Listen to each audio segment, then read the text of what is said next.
Many times when I go into a church on the weekend and present a seminar or a conference, I do that to lay the groundwork for understanding how to employ apologetics, how to help ordinary Christians engage unbelievers effectively with the gospel. But the truth is, you can have me or another apologist in for a weekend and we can build excitement for a short period of time, but it will eventually die out if there's not an ongoing culture of encouragement for this. So here's what I recommend to pastors who are considering an apologetics conference. First of all, I would encourage you to preach on the urgency of reaching the lost in the weeks and months leading up to having a conference.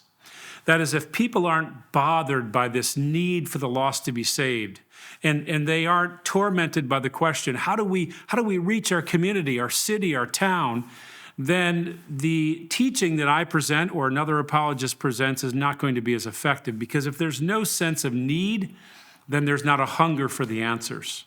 So I would argue that long before you focus on apologetics, you begin to preach and teach of this need for us to reach the lost, whether it's preaching and teaching on the certainty and the reality of eternal destiny away from God in hell, the glories of heaven that God desires that all people have, or the need to reach your community and the realization that people are dying. People are growing up and ruining their lives in sin because they don't know Christ.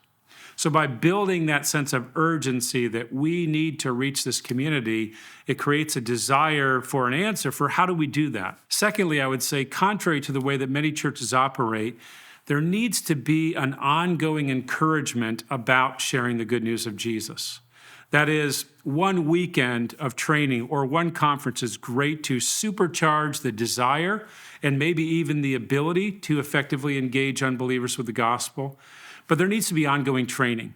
In other words, there's so much more to learn. You can get started in effective engagement with just a little bit of training, but to get better at it, there needs to be that ongoing plan. So, Pastor, do you have a plan after a conference to continue on giving more and more?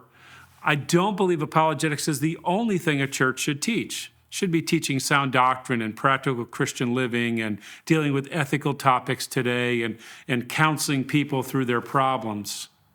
But in addition to a conference, this idea of let's, within the next 3 to 6 months, present another module, another bit of training that will help people get better at it. But probably the single most thing you can do to cultivate a culture of evangelism and apologetics is to have some means when the regular gathering of the church takes place, to give those who've had opportunities to witness a chance to tell about it publicly, to give those who've recently come to Christ share their testimony, to give those who are burdened for someone that they love a chance to ask the church to pray for them. Maybe an opportunity for sharing the gospel's coming up. And someone wants to stand up and say, listen, pray for me. I've been praying for my sister for years. She's coming to visit. Would you please pray that God gives me the courage and the words to say? See, if there's not that ongoing urgency among the entire body gathered, or the opportunity for Christians regularly to tell about a chance they had to share the gospel that week, those are the kind of things that stir and maintain a fire for evangelism. I'll never forget when my parents first came to Christ, that on a regular basis on a Sunday morning in church, I was just a child, didn't fully understand much of what was going on, but I did know this, that every Sunday people would stand up and say, thank you for praying. I witnessed to my coworker, Bill, and he listened to the gospel. Pray for my neighbor. I'm going to see her this week, and I want to share the gospel with her, but I'm afraid. Or for people to stand up and tell how they shared the gospel with someone or engage them in a spiritual conversation. That encouraged me as I listened. Well, I can do that. Oh, that's all you did? I could do that.